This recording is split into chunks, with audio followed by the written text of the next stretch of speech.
Beleza? Muito bem-vindo ao vídeo de hoje. Tem muito tema interessante aqui que eu separei pra gente falar nesse compilado que você tá assistindo aqui no YouTube. O primeiro tema, quer dizer, não vai ser o primeiro não, um dos temas que eu separei aqui. O que acontece se acontecer... O que acontece se acontecer é bom, né? Se houver um apagão de internet no planeta, isso pode afetar os aviões. Os aviões ficariam perdidos no espaço, quer dizer, no céu, né? O espaço é fora da Terra. É uma boa pergunta. A segunda pergunta é por que a Rede Globo, sabe a Rede Globo de televisão, não faz mais trilha sonora para as novelas? Nossa, quem que lembra, hein? Você lembra vários discos que saíam das novelas antigas, que tinham músicas lindas, maravilhosas? Por que não tem mais isso? O que aconteceu? Outra pergunta. Como que aconteceu, ou seja, como surgiu, como originou a escravidão? De quem foi essa ideia terrível? E qual nação ou país começou isso primeiro? Vamos responder aqui no vídeo de hoje. Outra coisa, será que um foguete desses que vão para o espaço, ele tem uma fuselagem, uma estrutura que seja capaz de suportar a pressão debaixo da água? Porque se ele aguenta a pressão da atmosfera, deve aguentar, né? Qual será que é a resposta verdadeira?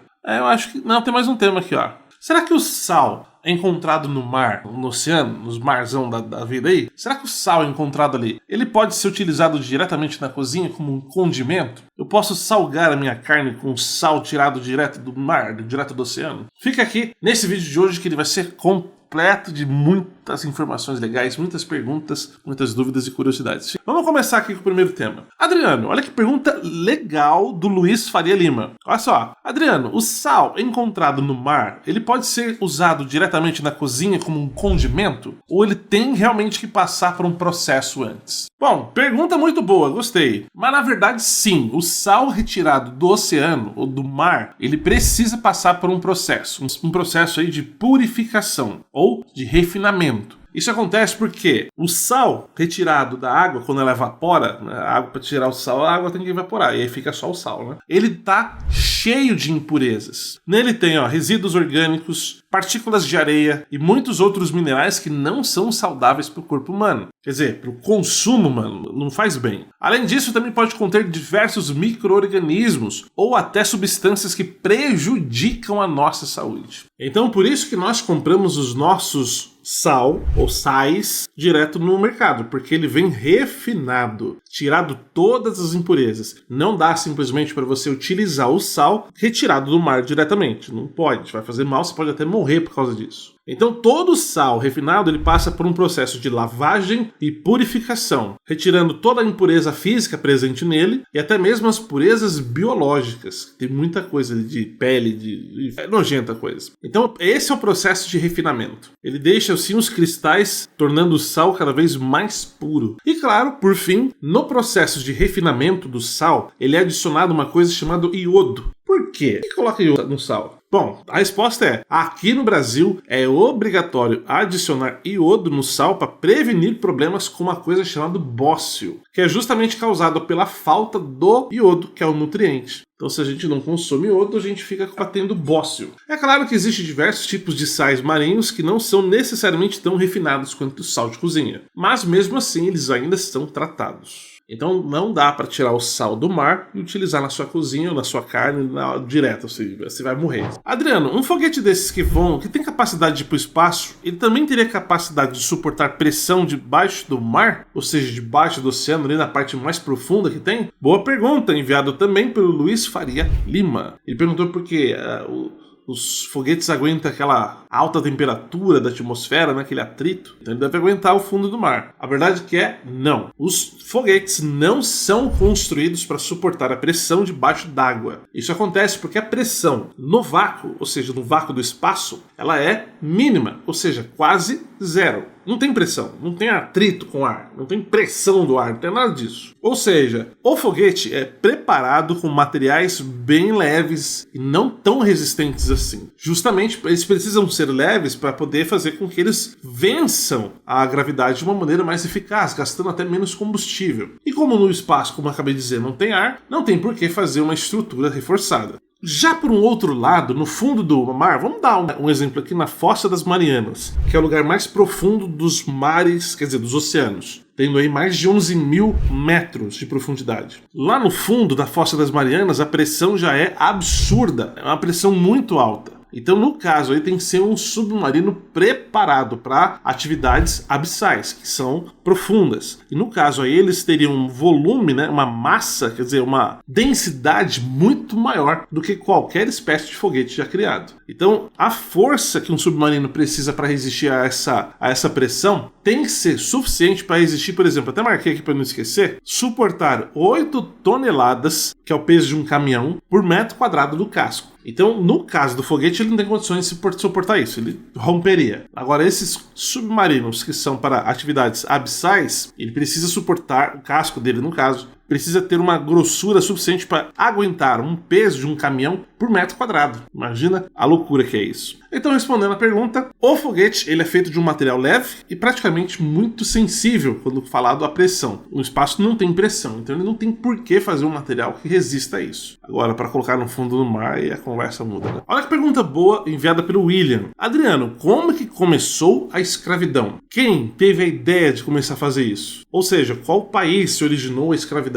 Bom, vamos descobrir de quem foi essa terrível ideia. Como nós bem sabemos, a escravidão foi uma das coisas mais desumanas da história da humanidade, mais cruel que existiu. E podemos afirmar aqui que não foi uma nação ou foi uma pessoa que teve ideia, mas muitas nações, muitas civilizações praticamente ao mesmo tempo. Então vamos começar a entender como é que surgiu. À medida que as sociedades começaram a se organizar, ou seja, elas começaram a aumentar de tamanho, criando nações, tribos, povos, civilizações, começou a surgir a ideia de guerras, e no caso de conquistas. Uma nação queria conquistar outra nação, ter mais poder, uma aliança, enfim. E o que acontecia? Os vencedores de uma nação, que era considerada a nação mais forte, eles precisavam de mão de obra para construir muitas coisas em seus países, em suas aldeias, regiões, construção, plantio, fazer tarefas que eram consideradas muito pesadas. Então, ao invés de eles matarem a nação que tinha perdido, eles começaram a capturar essas pessoas para trabalharem forçosamente para eles. E isso nós podemos dizer que foi o embrião da escravidão. Então, a ideia de começar a escravizar um humano para fazer trabalho braçal, trabalho escravo, surgiu na ideia de que nações mais fortes podiam fazer isso com as nações perdedoras de guerras. Quem era mais forte e poderoso tinha uma convicção, eles acreditavam fielmente que eles tinham moral para fazer isso. Ou seja, eles tinham direito de usar um outro humano para fazer um trabalho cruel, sem dignidade e sem liberdades. E eles enxergavam isso como algo normal, não era moralmente imoral. Então, resumindo, não foi um povo específico. Foi um aglomerado de nações. E aí, para piorar, séculos depois, isso começou a entender,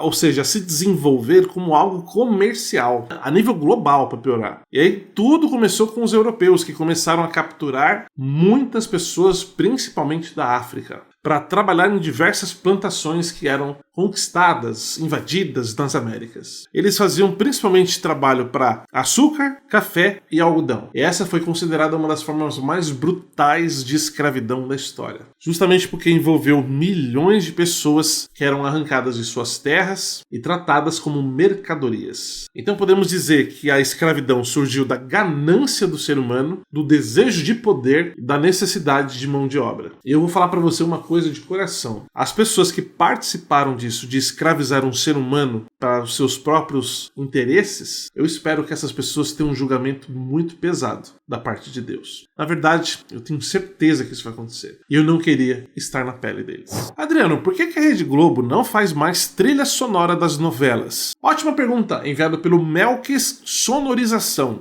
Ele deve mexer com música, né? Sonorização, enfim. Bom, quem é que lembra daquele monte de novela do passado que tinha CDs, tinha discos? Meus pais tinham um monte de disco de novela. Tinha muita. Rainha da Sucata saiu disco. Como que é? Vamp. Eu não lembro de tanta novela, não. Mas eu sei que muitas novelas tinham isso. Tinham discos da trilha sonora. E realmente, isso não tem mais. Vamos entender então por quê. Primeira coisa, se você lembra que quem que era a gravadora da Globo era uma chamada Som Livre. A Som Livre que fazia então este papel de juntar todas as músicas de sucesso ali da novela e gravar um álbum, um disco, e lançar como trilha sonora. Só que a Som Livre ela foi vendida, quer dizer, ela foi comprada pela Sony Music. E o primeiro ato depois dessa compra, foi parar de criar essas trilhas sonoras. Não teve mais a partir da compra da Sony Music. Pela Sony Music, no caso. Então, se encerrou. E aí a gente pode entender uma série de fatores para isso. Primeiro, na época que começou a divulgar essas trilhas sonoras, as novelas eram poderosas em audiência. E para criar um disco de trilha sonora é muito caro, porque você tem que pagar os direitos autorais das músicas que estão no álbum, no caso. Mas, como a Globo nadava de braçada, porque as novelas não tinham ninguém para concorrer, elas custeavam isso. E elas ganhavam também um percentual sobre as vendas dessa trilha sonora. Então ela ganhava de tudo que era jeito, só que investia um valor alto. Hoje, a audiência das novelas não são mais iguais daquela época. Então não compensa. Outro fator, a venda de, no caso aí, mídias físicas, seja lá de qualquer cantor do mundo, tá muito baixa, justamente por conta dos streamings como Spotify, Deezer, Apple Music, entre outros. Fizeram um levantamento de vendas de mídia física em 2019 e equivaleu a apenas 1% do consumo de músicas no mundo. Então 1% era comprado, então não compensa, acaba se tornando muito inviável criar uma mídia física para você vender do seu artista favorito. Então a partir do momento que a Globo parou de ganhar muito dinheiro com novelas e o streaming entrou no mundo, não compensou mais fazer trilha sonora em discos. E também acredito que não seja interessante fazer também em mídias digitais, porque também é muito caro para você bancar os direitos autorais. Por isso que sumiu tudo da Sony, sumiu tudo da Som Livre, não tem mais. Agora eu quero te perguntar, se você é dessa época aí, qual trilha sonora de qual novela que você já comprou algum disco? Vamos ver, conheci os tiozão aqui da plataforma. Vamos ver o que você comprou. Eu comprei muitos, era muito bom. Adriano, se acontecer um apagão na internet no mundo inteiro, os aviões que estão no céu, eles vão cair? Como é que eles vão se guiar? E aí? Pergunta enviada pelo Atila Silva. Bom, na verdade não vai acontecer absolutamente nada com os aviões, pode ficar sossegado.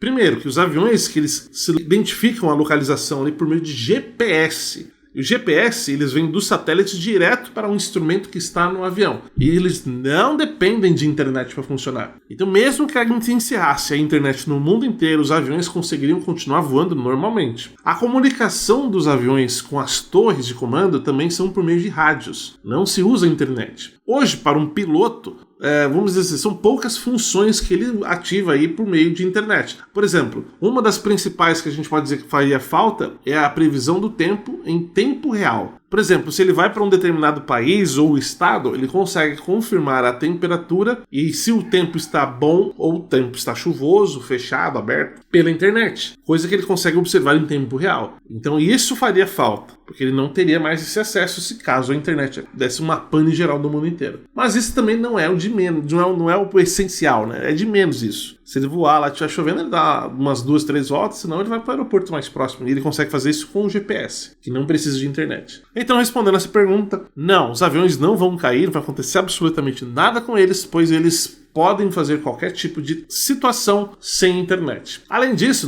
se não bastasse isso, todos os aviões comerciais modernos, eles têm diversas camadas de sistema para garantir a segurança do voo. Eles possuem sistemas internos de navegação e de localização, rádios, radares, sistemas de inércia, que nenhum deles precisa de internet. Pode ficar tranquilo, se der um pau na internet do mundo, não vai acontecer nada a você no avião que você está voando. E aí, quanto tema interessante. Fala a verdade, merece o seu like, merece o seu compartilhamento. Então vai lá, se inscreve no canal aqui embaixo, já clica no like, clica em compartilhar, manda o seu comentário, que o seu comentário é essencial. Se tiver sugestões de tema também, coloca aqui embaixo, que isso fortalece demais o nosso canal aqui. Eu espero que você tenha gostado, a gente se vê no próximo vídeo. Eu vou deixar na tela aqui mais... Quantos vídeos eu deixo na tela? 2, né? Tem mais 2 vídeos aí. Tá aparecendo aí do lado. Eu não sei que lado que tá, não. Deve estar aqui. Ou deve estar aqui. Você deve estar vendo aí. Não é possível que você não tá vendo. Escolhe aí, cara. Você quer assistir. Eu vou encerrar esse vídeo aqui, porque já falei muito aqui. Nossa, como eu falei hoje. Eu falei bastante. Eu falei o tempo todo. Então tá, chega de falar.